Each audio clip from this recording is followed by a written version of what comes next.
ये नया नहीं है विवाद, लेकिन जिस तरह से खबरें आ रही हैं कि नैन्सी पेलोसी के दौरे को लेकर दो महाशक्तियां आमने सामने खड़ी हो गई हैं, ये अपने आप में आपको लग रहा है यूक्रेन की तरफ बढ़ रहा, जैसा यूक्रेन में एक युद्ध हमने देखा, कहीं वो हालात ताइवान में तो नहीं होंगे सर?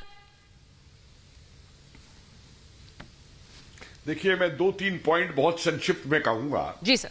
पहली बात तो ये कि जो अमेरिका को करना चाहिए वो करता नहीं है, जो नहीं करना चाहिए वो करता है। उदाहरण के तौर पे तिब्बत को जब चीन ने हटाया था, सारी दुनिया ने घुटने टेक दिए थे, और यही काम उन्होंने ताइवान को लेके किया कि आज तक ताइवान को ये लोग स्वतंत्र राष्ट्र का रिकॉग्निशन क्यों नहीं देते, क्यों नहीं यूएन के अंदर ताइवान को स्वतंत्र राष्ट्र मानते?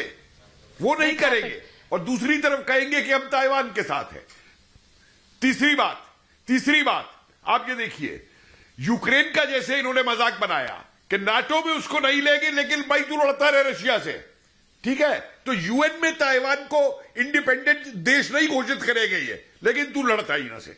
अब जो ये स्थिति इस समय, और देखिए चीन को अगर किसी ने बनाया है आज दुनिया में जिस ताकत में चीन बैठा है, तो मैं प्रूव कर सकता हूं कि उसको बनाने में अमेरिका और अमेरिकी मल्टीनेशनल्स का सबसे बड़ा हाथ है। आज वही उन पे गुर्रा रहा है। ये लोग भूल गए थे कि नेपोलियन ने 1812 में कहा था कि China is a sleeping dragon, don't wake her up, otherwise she will shake the world. आगे सुनिए, अब क्या होगा जो मैं देख रहा हूं, ये ब्रिस्कमैनशिप की बात हो रही है, सब हो रही है। मुझे दो चीजें इसमें लग रही हैं। जी सर। या तो ये होगा कि आखिरी मूवमेंट के ऊपर ताइवान की सीमा के पास पहुंच के इनका नैन्सी का हवाई जहाज वापस लौट जाएगा।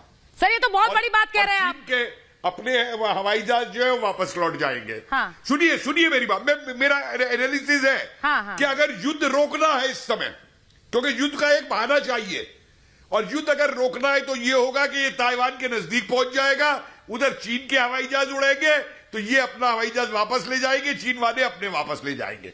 ये तो होगा एक मैच्योर। सर मैं दूसरी पॉसिबिलिटी पे आ रही हूँ प्रोफेसर कुमार, मैं दूसरी पॉसिबिलिटी पर आपके पास वापस आती हूँ। एक बार एक और खबर बता दूं, क्योंकि वहां आप कह रहे हैं कि वापस लौट सकते हैं, क्योंकि अगर नैन्सी पेलोसी का प्लेन लैंड करता है तो युद्ध की शुरुआत माना जाएगा, और इसीलिए प्रोफेसर कुमार कह रहे हैं कि क्या वापस हो सकती है नैन्सी पेलोसी?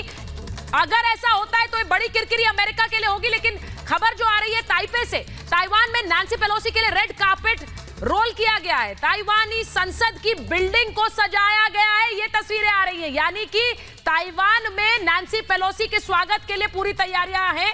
वहां पर संसद के में किस तरह से रेड कार्पेट रोल की जा रही, नैन्सी पेलोसी यहां आएंगी, और ये बात बार बार कही जा रही थी कि अगर नैन्सी पेलोसी अपना दौरा रद्द करती है या फिर अमेरिका अपने अधिकारी को नहीं भेजता है तो ये अमेरिका के लिए किरकिरी होगा, और इसीलिए इस दौरे पर मोहर लगाई। ये तस्वीरें आ रही हैं इस वक्त ताइवान से, जहां पर रेड कार्पेट रोल किया जा रहा है नैन्सी पेलोसी के लिए।